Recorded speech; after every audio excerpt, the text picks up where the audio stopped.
The title of your TED Talk was "The Future is Polyrhythmic." Is that right? Yeah. Yes. Is there anybody else, to your knowledge, in the world that's interested in it or has taken it to...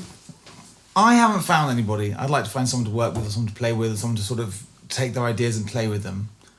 I think there have been some sort of things done with having, orchestras playing with lots of people playing different kind of speed patterns and that kind of thing. But, Stockhausen even did a piece with three orchestras all playing different stuff. And I've heard it, and it's very demanding. It sounds kind of it's very interesting. Demanding to listen to. It's very interesting.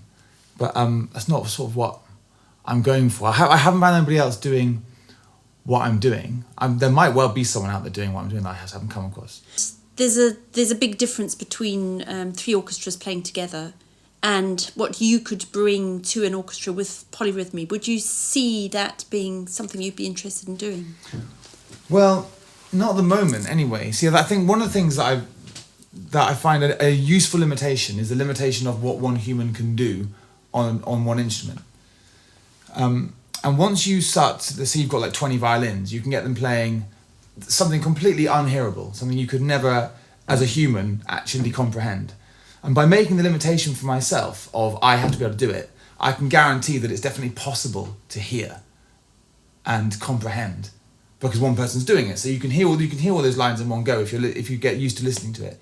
If during the course of my work I kind of found systems and found equations that sort of limited in a really beautiful way the options, then I might consider it. But at the moment I'm still in the process of exploding the options while in some senses limiting them down. But I feel like I want to kind of chuck the kitchen sink in first and get as many things going as I can and then distill them down.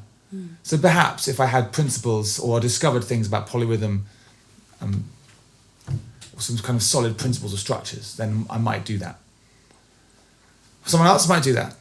It's funny that actually Chopin on the piano just almost only wrote for the piano. He wrote a couple of piano concertos for some orchestra, but it was basically only piano he wrote for. And yet he's massively influential as a composer because of what he did like harmonically, what he did rhythmically and structurally and that kind of thing. So it might be that just for me and at this time, the piano and the harp a bit, but mainly the piano is what really drives me. I don't feel like that strong inspiration to go and write for an orchestra at the moment.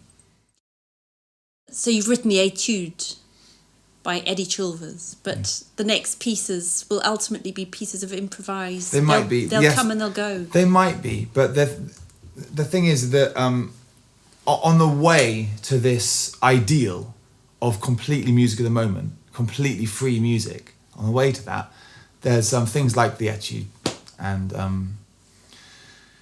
other things I'm playing with, just other structures. I do really like them, and it's kind of like a path on the way to something. So it doesn't really feel like it's up to me because stuff just arrives. You're sitting at the piano one day and an idea arrives, and you just didn't decide to have an idea. You didn't think, I think I'll have an idea today. You just have an idea, and whatever idea arrives when it arrives. It doesn't feel like I've got much jurisdiction over that. So it just seems like what's happening is piano mainly, bit of drums, bit of harp. And within the piano, so going back to the piano and where you see polyrhythmy going just right now for you at the moment with piano. Yeah. You talked about, you feel that you're moving towards a greater spaciousness within the music. And yes, I think, from a certain point of view, all music wants to point back to silence, point back to space. And it's finding, before I could go into great spaciousness, I needed to get all the drills in place. So I actually had to be locked in 5, 3, 7, happening at the same time. That's hard enough without taking gaps out. It's actually much easier to play all of the notes every time than it is to play with lots of gaps. But just now, as I've got particular rhythms drilled quite well, I can start to put gaps in and leave more and more gaps. And it's really quite hard to do. But what I'm playing with a lot at the moment is trying to pull out more and more gaps and patterns of gaps and different spaces and unexpected spaces and an implied note, but then having a space instead.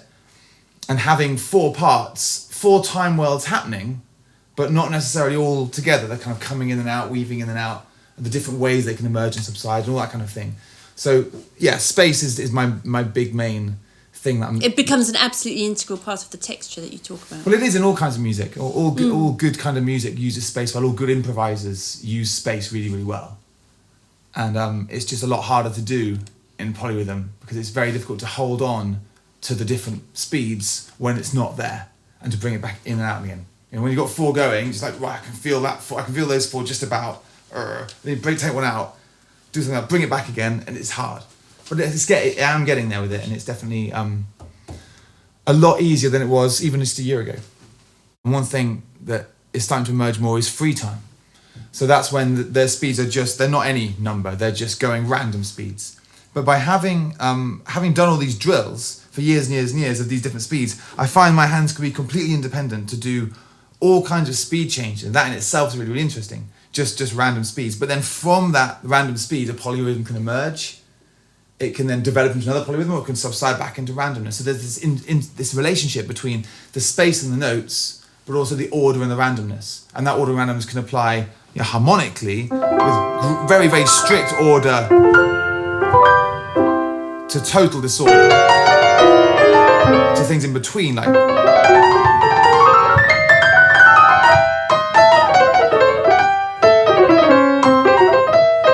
which has got a certain sense of order, but a certain sense of disorder as well.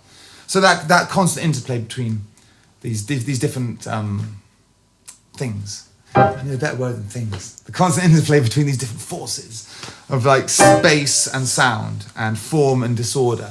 And there's like, just like in nature, there's that interplay of those things.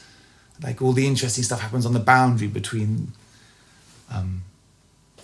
polarities. Is that clear? Like the boundary, like a star is right at the point between gravity, the pull of gravity, and the explosion of the nuclear forces going outwards. It's just sitting exactly between those, balance between those two forces. And that's when it's most interesting. If gravity was too strong, it would just collapse in a black hole. And if it was weaker, then something would just explode outwards, and you wouldn't get all of the exciting elements that make up life.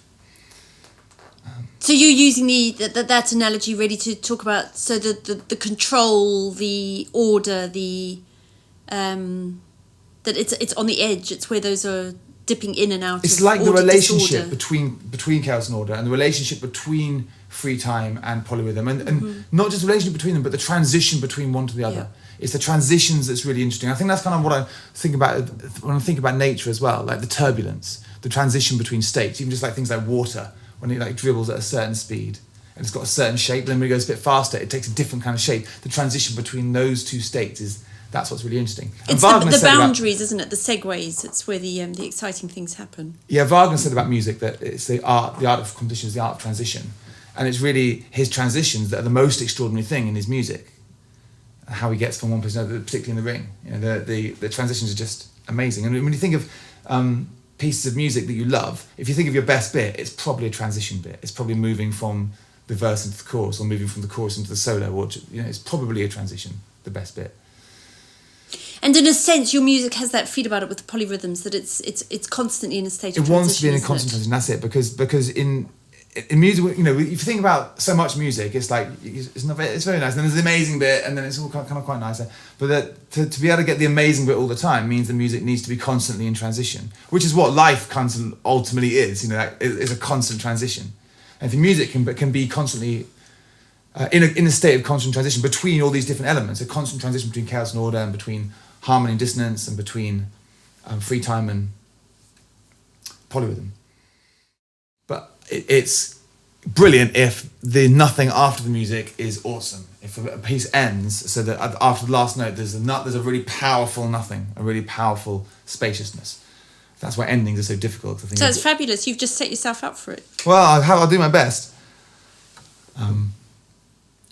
I tried to end the etudes that way.